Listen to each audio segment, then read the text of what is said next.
What's going on, family? Black Feniks checking in right now outside of the container conversion, the HogOn Cafe.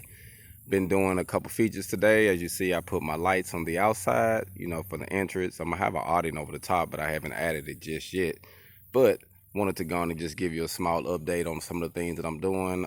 Getting a few things lined out with the welding booth today. Trying to tidy up a few things in the inside. Getting ready to actually move to the inside after I do the staircase here. So my goal is to try to knock this out Monday as far as putting a staircase up there and getting it landed and drilled in, so that way I can go to the next step, because I'm making it so I can be able to attach it on and off, but I'm gonna have to set it up there and get it leveled right, then I'm gonna drill it out. So that's my goal for Monday or maybe Sunday. So it all depends on, I might do it tomorrow. So today I'm just out here trying to get a few things done.